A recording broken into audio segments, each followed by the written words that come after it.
오늘 저는 이제 소금이 없을 때 이 매뉴얼, 우리 예수님 뭐라고 말씀하시는가 한번 살펴봤으면 좋겠습니다. 예수님이 제자들을 향한 인내는 정말 가히 대단하십니다. 제자들은 예수님을 끊임없이 오해하고, 그리고 제자들은 예수님 사역에 오히려 어떨 때는 좀 방해가 될 때가 있습니다. 서기관들과 바리새인들에게 계속해서 빌미를 제공하며, 어쩌면은 예수님이 아마 제자들이 없었으면은 더 잘했을 수도 있어요. 제가 볼 때는 예수님 아마 제자들이 없었으면은 더 사역을 효과적으로 더 강력하게 하실 수 있는데, 갈 때마다 이 제자들을 챙기고 가느라고 가는 걸음도 멈추셔야 되고, 또 가다가도 마음도 아프시고 참 쉽지가 않습니다. 그럼에도 불구하고 우리 주님이 제자들을 향한 마음은 기다려 주시고, 그 실수들을 용납해 주시고, 또 훗날에는 심지어 배신한 것까지 다 받아주시는, 정말 우리 예수님이 제자들을 향한 그 마음은 정말 누구도 따라갈 수 없는 마음입니다. 자, 근데 오늘도 우리를 실망시키지 않고 제자들은 또 제자들의 일을 합니다. 그것은 정말 어처구니 없이 주님의 마음, 우리 모두의 마음을 아프게 하는 그런 모습인데요. 오늘 제자들의 모습을 보면 참 영락없는 나의 모습입니다. 뭐 어디 머리를 갈 필요도 없고 그냥 제 모습, 변화되지 않는, 십자가를 지지 못하는 우리의 모습이라고 할 수 있습니다. 주님이 무슨 말씀을 하셨냐면은 요 전번에 이제 내가 이제부터 떠날 때가 됐고, 그래서 별세의 신학에 대해서 얘기했죠. 그리고 이제 누구든지 나를 따르거든 이제 십자가를 지고 나를 따르라고 주님 이렇게 딱 얘기해 주셨습니다. 자, 이제 그러면 이제 제자들이 어떻게 해야 됩니까? 야, 이제 십자가 지는 게 뭐야? 이거 쉽지 않은데 어떡하지? 하는 어떤 자기의 어떤 부인의 과정들이 있어야 되는데, 제자들은 정말 우리가 상상할 수도 없는, 하지만 어쩌면 우리의 모습 그대로 보이는 또 다른 하나의 일을 합니다. 33절과 34절입니다. 같이 한번 읽겠습니다. 시작. 가버나움에 이르러 집에 계실새 제자들에게 물으시되 너희가 길에서 서로 토론한 것이 무엇이냐 하시되, 그들이 잠잠하니 이는 길에서 서로 누가 크냐 하고 쟁론하였습니다. 길에서, 즉 별세 그 놀라운 일들을 말씀하시고 이렇게 돌아오는 그 길에, 그 길가에서 이제 아까 제가 얘기한 것처럼 야, 이제 주님이 십자가를 지시고 이런 막 무서운 말씀 하셔가지고 이제 우리 어떡하냐 해야 되는데, 제자들은 그 길에서 이제 오는 내내 누가 크냐, 예수님이 앞에 가시겠죠. 이렇게 앞에 가시는데 뒤에 쫓아오면서 야, 누가 더 크? 우리 중에 1등 누구야? 2등 누구냐? 1등은 뭐 베드로라고 하고, 그럼 2등 3등 야, 이거 서열 정하자. 누가 더 위냐? 누가 더 아래냐? 서열 정하자. 아니야, 이 뭐 그래도 우리 요한, 야고보 우리는 둘이나 남았어. 그러니까 아무래도 우리가 좀 더 지분을 먹어야 돼. 아니야, 나야 하면서 계속 그 얘기를 하면서 그 길을 걸어온 겁니다. 이건 마치 살아계신 아버지 어머니 계신데 거기서 자식들 모아놨더니 아버지 우리 이번에 한번 크루즈 타고 여행 한번 가죠. 아버지 모시고 제가 한번 좋은 데 한번 가겠습니다 하고, 그 연로하신 아버지 모시고 여행 가는 그 공항 내내 자식들이 내가 30%야, 아니야, 뭔 소리야, 내가 50이야 하면서 하는 거랑 똑같습니다. 참 제자들 이 모습이 어처구니가 없죠. 어쩌면 이 시대 비극은 뭘까요? 이 시대 가장 큰 비극, 교회의 가장 큰 비극은 뭘까요? 이 일이 교회에서 예수님을 믿지 않는 사람들은 이런 일이 없어요. 처음 교회에 온 초신자들에게 이런 일이 있을 수도 없어요. 이 시대의 가장 큰 비극은, 교회의 가장 큰 슬픔은, 이민교회의 가장 큰 아픔과 상처는 교회 안에도 이런 누가 더 크냐, 내가 1등이다 2등이다라는 이 서열이 여전히 엄연히 존재하고 있다는 사실입니다.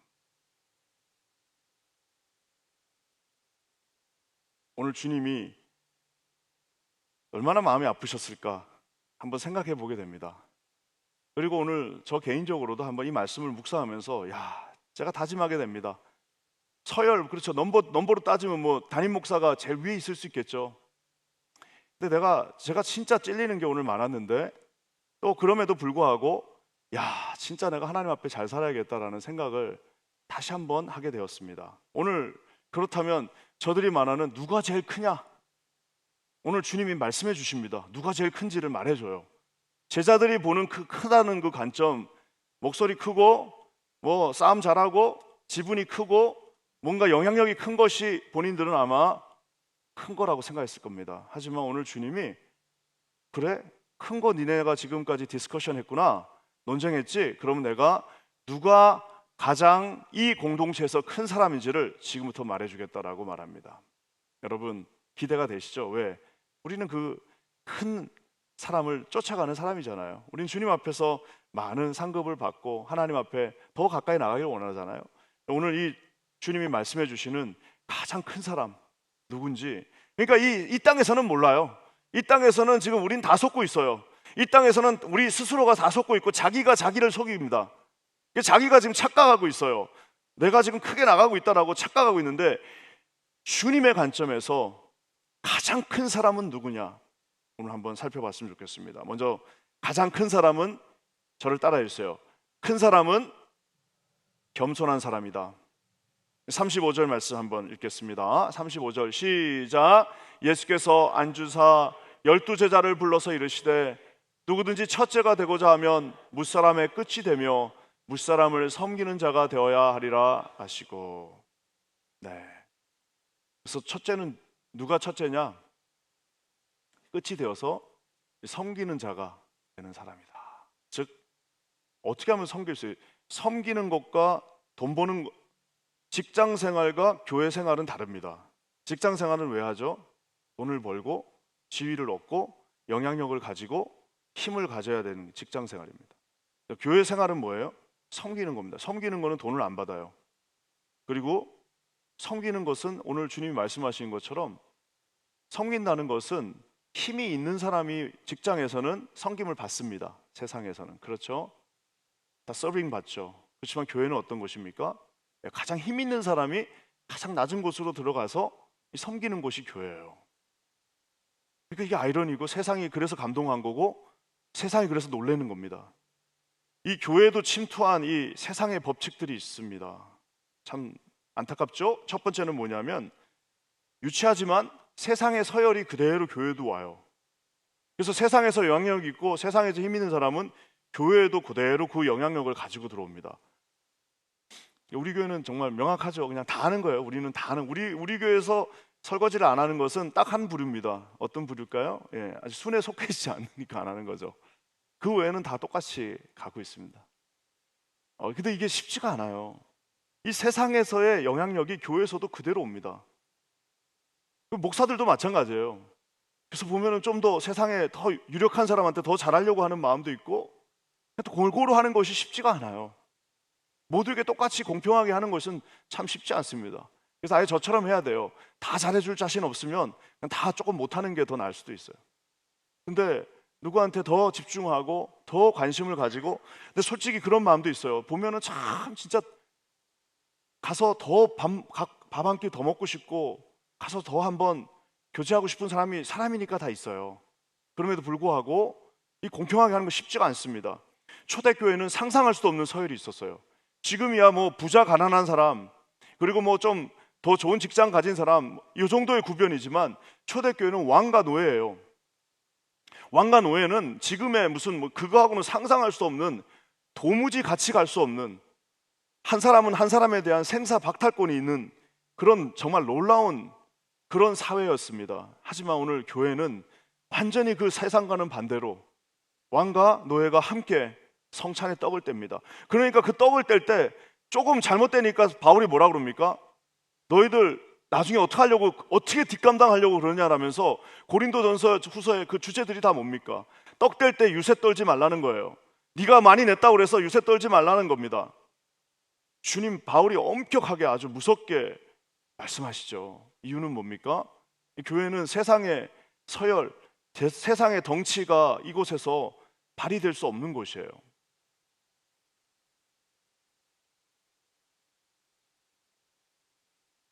완전히 새로운 틀을 주셨습니다. 그래서 교회가 강력한 거죠. 자, 근데 이거는 이제 유치한 거예요. 이렇게 하는 교회는 많지 않아요. 이렇게 하는 교회는 정말 뭐 100에 하나 정도 됩니다. 대부분의 교회들은 그것들을 다 극복합니다. 자, 근데 가장 교묘한데 가장 우리가 속고 있는 거 있습니다. 그것은 뭐냐? 직분과 경륜이 서열이다라고 생각하는 경우입니다. 제가 이제 곧 직분에 대해서도 우리 교회론에 대해서 설교하겠지만 우리가 모든 교단의 헌법과 모든 교리에 나와 있는 게 있습니다. 직분은 서열이 아니다. 서리 집사보다 안수 집사가 높은 것이 아닙니다. 안수 집사보다 장로가 더 높은 것이 아닙니다. 뭐 다른 교회는 권찰이 있죠. 권찰보다 여자 집사님들이 더 높은 게 아니에요. 집사보다 권사가 높은 게 아니에요. 이것은 직분입니다. 직분이라는 것은 서열이 아니에요. 이건 서열이 아니라 누가 더 낮게 갈 것이냐를 정하는 겁니다. 그러니까 이것은 점점 높아지는 게 아니라 서열은 점점 높아지는 거죠. 하지만 직분은 점점 낮아지는 거예요. 그러니까 점점 높아지면은 말이 많아지겠죠. 세지겠죠.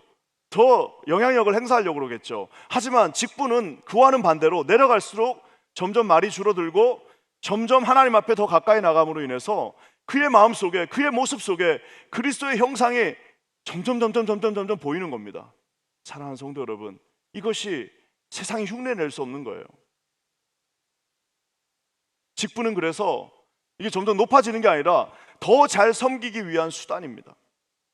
그 교회는 서열이 있는 것이 아니라 직분이 있어요.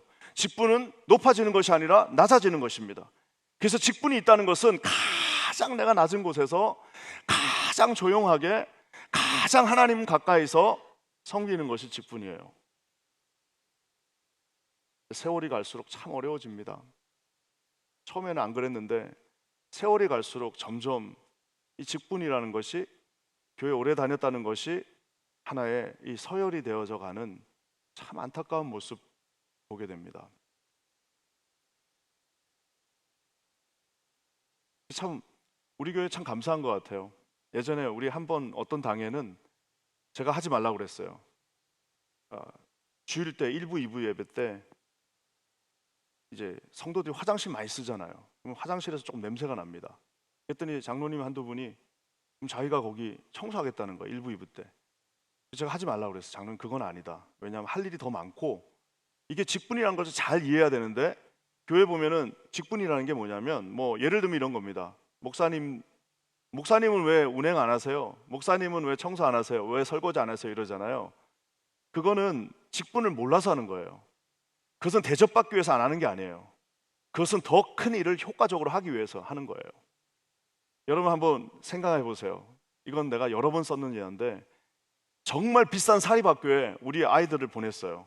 막 1년에 막 그런 학교 있잖아요. 막 몇천 불씩 주고 가는, 몇천 불인가 몇만, 하여튼 엄청나게 좋은 사립학교를 보냈는데, 교장 선생님이, 그리고 자기 담임 선생님, 우리 이제 애들 가르쳐야 되는 담임 선생님이 나와갖고 하루에 2시간씩 청소하고 있다고 생각해보세요. 그러면 부모들이 가서 막 삿대질하고 화낼 거예요.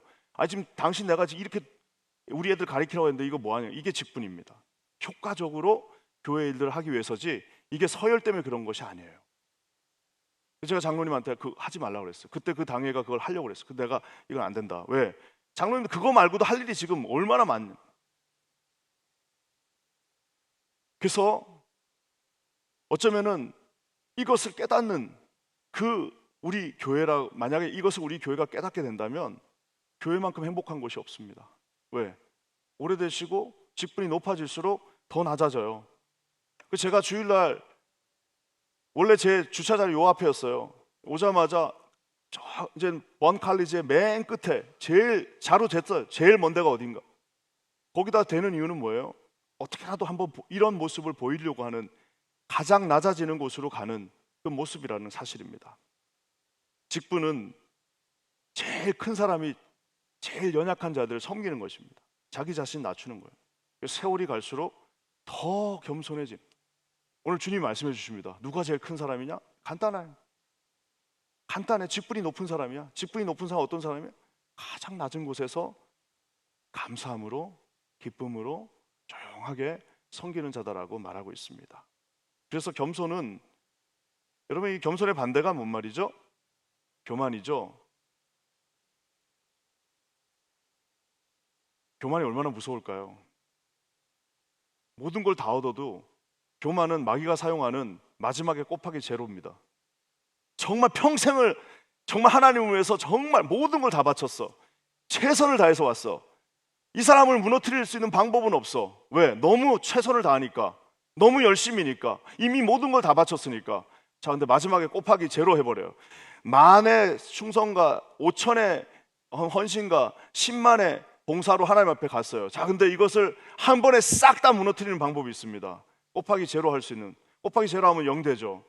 특히 인생의 말미에 좀 가장 정점에 있다고 할 때, 가장 높다고 할 때, 가장 서열이 자기 스스로 높다고 할 때 어떻게 합니까? 마귀가 뭘 씁니까? 잠언 16장 18절에 19절입니다. 한번 다 같이 읽어볼게요. 시작. 교만은 패만의 성봉이요 거만한 마음은 넘어짐의 앞잡이니라. 겸손한 자와 함께 마음을 낮추는 것이 교만한 자와 함께 탈취물을 나누는 것보다 나으니라. 교만은 패망의 선봉이래요. 그러니까 그게 뭐냐면, 다른 말로 하면 이 마귀는 기다려요. 쭉 기다려요. 왜? 자기에게는 이 곱하기 0의 이 강력한 무기가 있거든요. 언제 쓸 수 있어요?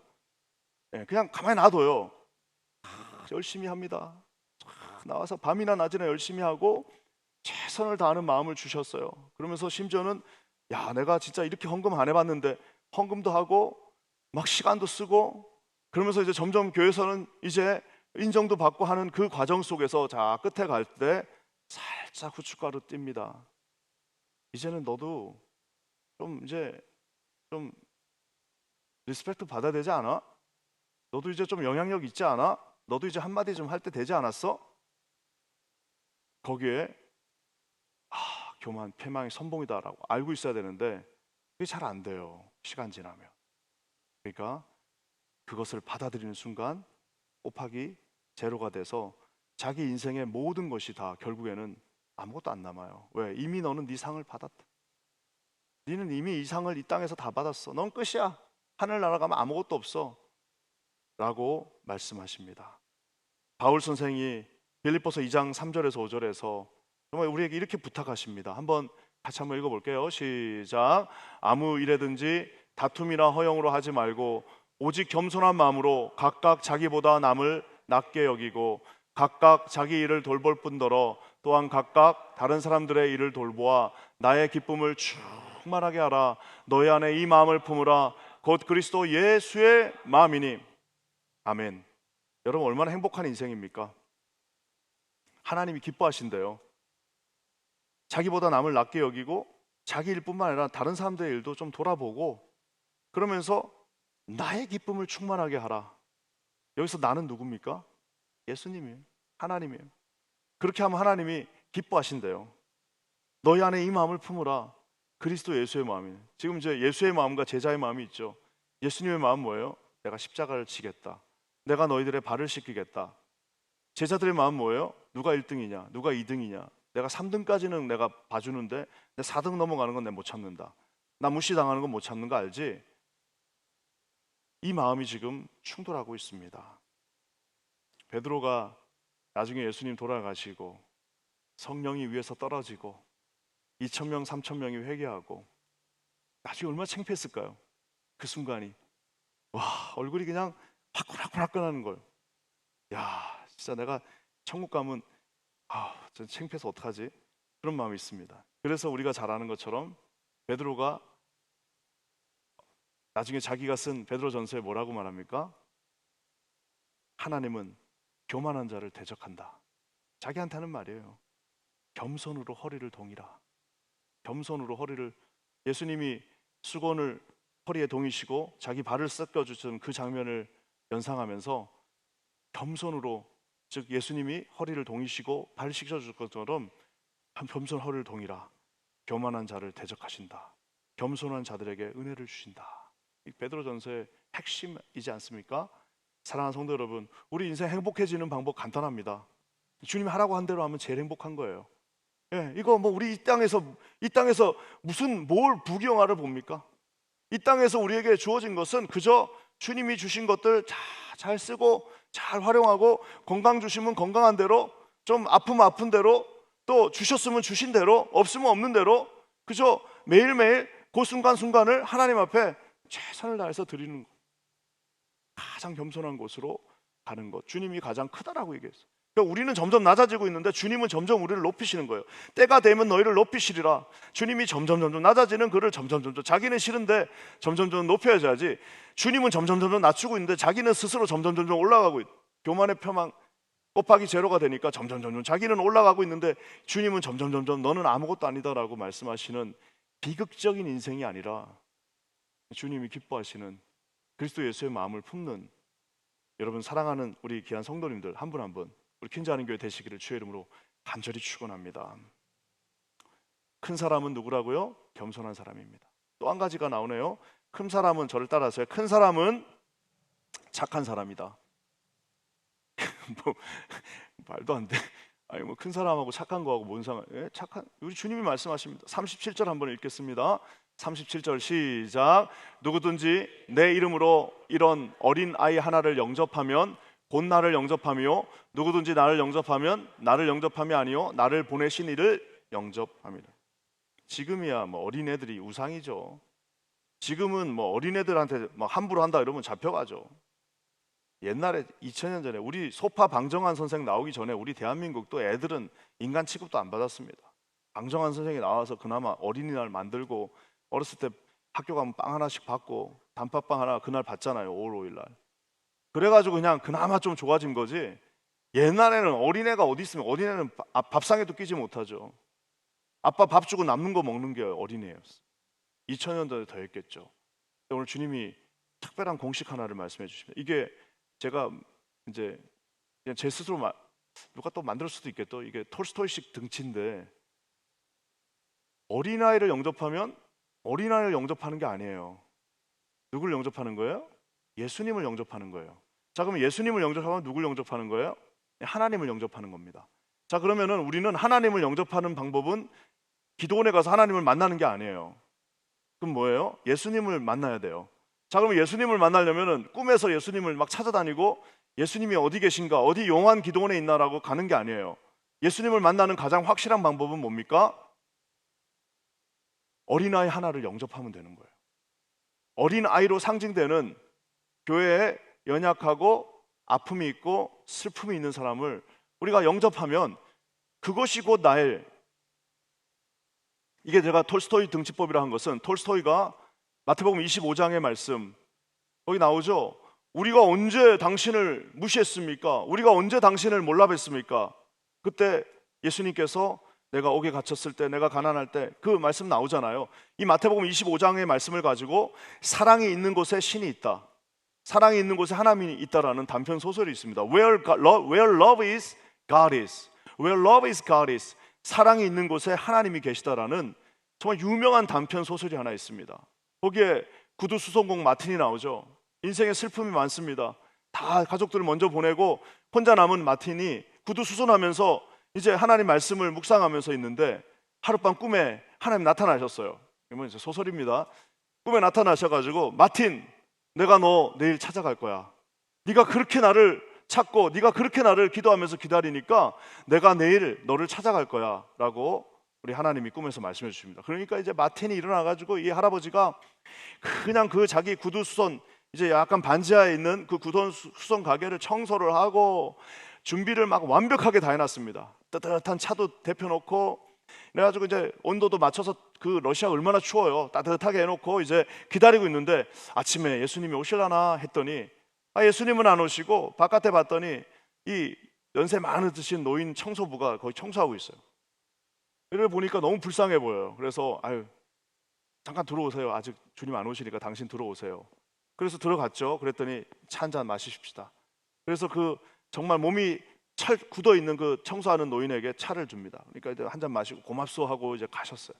그 또 이제 주님 안 오시나, 왜 점심이 됐는데 안 오냐, 이거 왜 안 오시지 했더니 이번에는 또 어떤 여자 하나가 막 거기서 또 추워서 막 떨고 있는 거예요. 그러니까 또 아주머니 들어오세요. 왜 이렇게 계시냐 했더니 며칠 못 먹었다. 또 이것도 음식도 좀 드시고 여기 좀 이따 가세요. 그러니까 또 몸을 따뜻하게 녹이니까 고맙습니다 하고 또 떠났어요. 왜 주님이 안 오시지? 오후가 이제 문 닫을 때 다 됐는데 왜 안 오시나 했더니 이번에는 어떤 애가 또 사과 뭐 훔친다고 해가지고 막 또 난리가 난 거예요. 그래서 그 어린 소년을 불러서 배고픈 소년에게 자기 갖고 있는 것도 더 줬어요. 결국 이제 문 닫아야 되는데 주님이 안 오셨어. 안 오셨구나 하고 문 닫고 밤에 잠자리에 들었습니다. 그랬더니 밤에 주님이 나타나셨어요. 그랬더니 이제 마틴이 주님, 예수님 왜 안 오셨어요? 그랬더니 예수님이 뭐라고 말씀하시냐? 날 보지 못했냐? Where love is, God is. 내가 사랑이 있는 곳에 내가 있다. 왜 우리는 예수님 볼 수 없잖아요. 예수님 못 봐요. 예수님 볼 수 없어요. 언제 예수님이 보여주신대요? 어린아이 하나를 영접할 때, 소중한 어린아이 하나를 영접할 때 톨스토이식 등치. 톨스토이는 양심과 죽음입니다. 톨스토이의 문학의 모든 것은 양심과 죽음이에요. 사람의 인간의 양심과, 그래서 양심이 있기 때문에 결국에는 다시 이 하나님의 방향으로 틀 수 있다는 거예요. 근데 더 중요한 것은 죽음이라는 것이 있어요. 그러니까 이것은 죽음이 있기 때문에 인간의 시간적 리미테이션이 있어요. 빨리 돌아서야 돼. 때 되면 돌아서야 돼.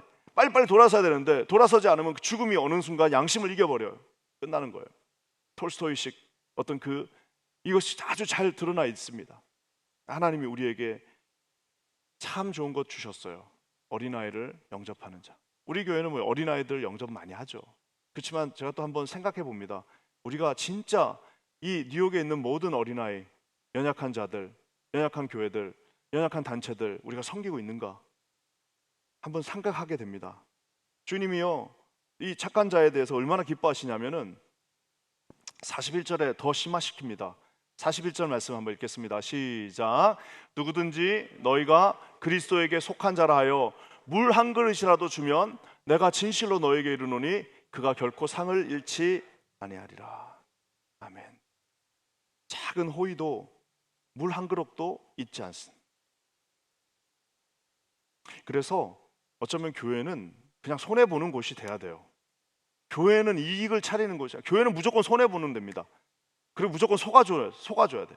10명이 도와달라고 그러면 그 중에 한두 명은 사기꾼이 있을 수도 있어요. 그리고 그 중에 한두 명은 불손한 의도를 가질 수도 있어요. 그렇지만 그 한두 명 가려낸다고, 그 한두 명 골라내려고 하다 보면서 막 시기 놓치고 시간 놓쳐버리면 안 돼. 그냥 10명 다 줘야 돼. 달라는 사람한테는 다 줘야 돼. 왜? 호의를 놓치면 안 되는 거예요. 그리스도에 속한 자라. 물 한 그릇 필요한 사람에게 그 사람이 떨스티하지 않을 수 있어요. 그 사람이 그 물 가지고 다른 데다 팔 수도 있어요. 그래도 달라고 그러면 8명을 위해서 한두 명 속더라도 다 줘야 됩니다. 저는 그렇게 생각합니다. 여러분은 어떻게 생각하실지 모르겠지만 저는 그렇게 생각해요. 왜? 그래야지 나중에 놓치질 않는 거예요. 그 사람도 나중에 회개하고 돌아올 수도 있는 거고. 사랑하는 성도 여러분, 큰 사람은 어떤 사람이라고요? 겸손하고 착한, 우리 교회 그래서 표 잘 정했죠? 착한 성도예요. 착한 성도. 착한 사람들 있잖아요. 그냥 심적으로 착한 사람도 있지만 우리 퀸자는 교회 다니다 보니까 착해졌어. 원래 독한 사람이야. 원래는 센 사람이야. 우리 퀸자는 교회 다니다 보니까 그냥 착한 성도가 된 거예요. 왜? 좋은 교회에 있다 보니까. 큰 사람은 큰 사람이 아닙니다. 큰 사람은 겸손하고 착한 사람입니다. 주님이 그러면서 마지막에 결론을 지으시면서 착한 어떻게 하면 겸손하고 착한지도 이유 방법도 말씀해 주십니다. 50절 한번 우리 읽어보겠습니다. 50절입니다. 시작. 소금은 좋은 것이로되 만일 소금이 그 맛을 잃으면 무엇으로 이를 짜게 하리요? 너희 속에 소금을 두고 서로 화목하라.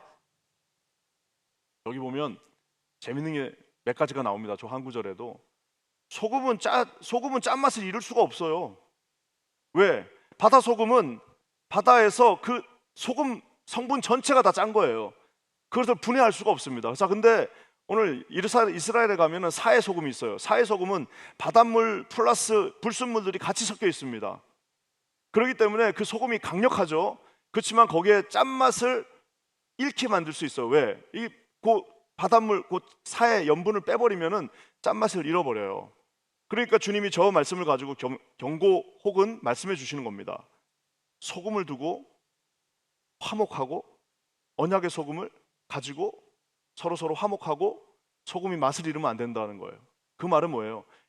소금은 맛을 잃을 수가 없어요. 그럼에도 저렇게 말씀하시는 거는 제자는 겸손하지 않을 수가 없어요. 제자는 착하지 않을 수가 없어요. 근데 제자는 소금은 짜지 않을 수가 없어요. 근데도 짜지 않을 수가 있다니까요. 그것을 말씀해 주시는 겁니다. 그러면서 주님 말씀하십니다. 너희 속에 이 소금이 있으면 서로 화목해지는 거예요. 소금이 없으니까 화목을 잃어버립니다. 사랑하는 성도 여러분, 오늘 말씀을 제가 묵상하면서 그냥 문득 떠오르는 게 하나 있었습니다. 그래서 뭐냐면은 소금을 두고 화목하라는 저 말은 도대체 뭘까? 아니 소금을 앞에다 두고 우리 교회가 화목해지는 게 이게 무슨 뜻일까? 제가 그 성경은 성경으로 푼다. 레위기 2장 13절에 답이 나옵니다. 소금은 소금으로 화목한다. 한번 우리 다 같이 읽겠습니다. 시작. 내 모든 소재물에 소금을 치라. 내 하나님의 언약의 소금을 내 소재에 빼지 못할지니 내 모든 예물에 소금을 드릴지니라. 소재가 뭐예요, 여러분? grain offering입니다. 성경에서 유일하게 동물의 피 없이, 성경에서 유일하게 동물을 잡지 않고 피 흘리지 않고 유일하게 채소와 곡물로만 드리는 그 제사가 소재입니다. 가난한 사람들 동물 살 수 없으니까 주님이 이 소재를 드리라고 말씀하셨어요. 자, 근데 소재를 그냥 드리면 되는데 피 대신 소금을 치래요. 소금을 치고 소재를 드리라고 합니다. 왜 그러실까요? 제가 이건 이제 뭐 논문을 아직 안 써봐가지고, 그리고 논문을 내가 읽지 않아갖고 내가 장담은 못하는데, 저는 이 말씀을 딱 듣는 순간 떠오르는 게 하나 있었습니다. 그래서 뭐예요? 우리가 김장할 때 김치, 배추를 숨을 죽인다라고 그러죠. 숨 죽일 때 뭘 씁니까? 소금을 씁니다. 배추가 빳빳하죠. 아삭아삭하죠. 근데 그것을 이렇게 놓고 김치를 담그려면 그 아삭아삭한 거 가지고는 겉절이는 할 수 있어도 김장김치는 못 담궈요. 그러니까 어떻게 합니까? 소금을 뿌리죠. 제가 찾아봤더니 비닐 봉지에 담아서 6시간에서 8시간 정도 놔두래요. 근데 더 웃긴 게 있어요. 너무 싱싱한 배추, 그러니까 너무 막 살아있는 배추는 12시간 이상 하십시오. 잘 안 죽습니다. 네. 센 분들 있죠? 소금 더 쳐야 돼. 왜? 안 죽거든. 안 죽으니까 겸손하지 않고, 안 죽으니까 착한 마음을 가질 수가 없어요. 사랑하는 성도 여러분, 이 모든 말씀은 예수님의 8장에서 우리가 지난주에 봤던 그 말씀의 결론입니다. 마가복음 8장 34절에 주님이 이렇게 말씀합니다. 소금을 치는 거에 결론이 뭐예요? 소금을 치면 죽는 겁니다. 숨이 죽어요. 말 그대로 숨이 죽어버려. 여러분, 이것을 성경적으로 김치에서 숨 죽자가 오늘 주님이 마가복음 8장 34절에 이렇게 말씀하십니다. 다 같이 읽겠습니다. 시작. 무리와 제자들을 불러 이르시되 누구든지 나를 따라오려거든 자기를 부인하고 자기 십자가를 지고 나를 따를 것이니라. 자기를 부인했어요. 자기를 부인한 사람이 어떻게 교만할 수 있습니까? 자기를 부인한 사람에게 무슨 어피니언이 있습니까? 자기를 부인한 사람한테 무슨 자존심이 있습니까? 자기를 부인한 사람한테 무슨 교만이 있어요? 자기 십자가를 지고 나를 따르래요. 아니, 십자가를 지고 따를 정도인데 어떻게 착하지 않게 살 수 있겠습니까? 아니, 십자가도 졌는데 이런 꼬마 하나 못 지겠습니까? 아니, 십자가도 졌는데 그 착한 일 그냥 손해보면서 못 하겠습니까? 사랑하는 성도 여러분, 오늘 우리 주님이 이렇게 말씀해 주셨습니다. 저는 이 말씀을 읽으면서 제가 이렇게 온전하게 못할 거라는 것을 알고 있음에도 되게 마음이 따뜻해졌어요. 왜? 우리 주님은 이런 분이시구나. 겸손의 아이콘, 그리고 가장 착한 분, Good God. 하나님은 우리에게 말씀해 주셨어요. 오늘도 우리는 이 하나님을 만날 수 있습니다. 어떻게? 이렇게 하면 되는 거예요. 겸손하게 우리 연약한 자들 돌아보면서 한번 이렇게 옆에를 보세요. 그러면은 오늘도 예수님 만날 수 있어요. 꿈에 잠에 잘 때 아마 밤에 야, 네가 오늘 나를 한 5번 만났다 라고 말씀해 주실 수 있습니다. 사랑하는 성도 여러분, 오늘 이 복되고 놀라운 길, 이 정말 하나님의 길, 날마다 그리스도를 체험할 수 있는 길, 우리 이 짧은 인생에 서로 사랑하면서 기쁨으로 주님 앞에 나갈 수 있는 이 길에 우리 모두를 초청합니다. 여러분, 하나님 앞에 나아가시고 승리하시는 우리 좋은 교회 착한 성도님들 되시기를 주의 이름으로 간절히 축원합니다. 기도하겠습니다. 성령 하나님, 오늘도 우리에게 찾아와 주셔서 감사합니다. 매일매일 어린 영혼 하나 영접하는 것, 소자에게 물 한 컵 주는 것 주님이 다 기억하고 계신다 말씀하셨습니다. 내 삶이 주의 기쁨이 되기 원하오니 아버지, 부족한 인생, 교만하고 뻣뻣한 내 인생을 아버지 하나님 앞에 아름답게 쓰여지는 십자가를 지고 자기를 부인하는 복된 인생 되게 하여 주시옵소서. 우리 그렇게 하실 주님을 찬송하며 예수님의 이름으로 기도합니다. 아멘.